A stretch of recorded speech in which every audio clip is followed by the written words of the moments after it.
السلام علیکم ورحمۃ اللہ وبرکاتہ۔ آج کا واقعہ جنتی لاٹھی کے بارے میں ہے۔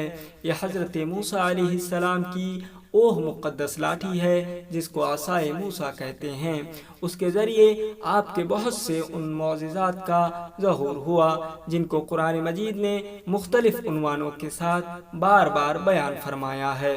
اس مقدس لاٹھی کی تاریخ بہت قدیم ہے جو اپنے دامن میں سینکڑوں تاریخی واقعات کو سمیٹے ہوئے ہیں جن میں عبرتوں اور نصیحتوں کے ہزاروں نشانات ستاروں کی طرح جگمگا رہے ہیں، جن سے اہل نظر کو بصیرت کی روشنی اور ہدایت کا نور ملتا ہے۔ یہ لاٹھی حضرت موسیٰ علیہ السلام کے قد کے برابر 10 ہاتھ لمبی تھی اور اس کے سر پر 2 شاخیں تھی جو رات میں مشعل کی طرح روشن ہو جایا کرتی تھی۔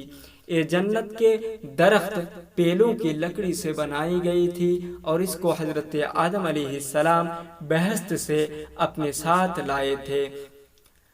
حضرت آدم علیہ السلام کے ساتھ عود یعنی خوشبودار لکڑی، حضرت موسیٰ علیہ السلام کا عصا جو عزت والی پیلوں کی لکڑی کا تھا، اور انجیروں کی پتیاں، حجر اسود جو مکہ معظمہ میں ہے، اور نبی معظم حضرت سلیمان علیہ السلام کی انگوٹھی، یہ 5 چیزیں جنت سے اتاری گئی۔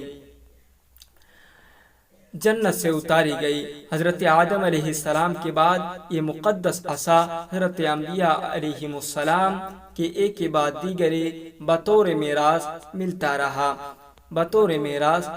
رہا۔ اس عصا سے حضرت موسیٰ علیہ السلام کیا کیا کام لیتے تھے؟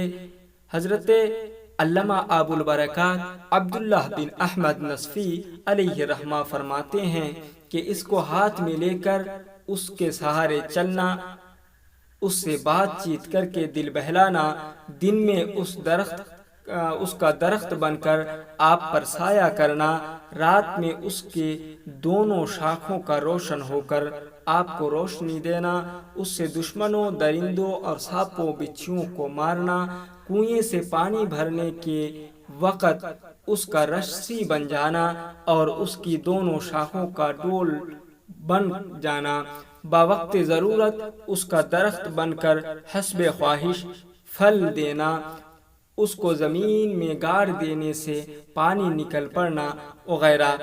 حضرت موسیٰ علیہ السلام اس مقدس لاٹھی سے مذکورہ بلا کام نکالتے رہے، مگر جب آپ فرعون کے دربار میں ہدایت فرمانے کی غرض سے تشریف لے گئے اور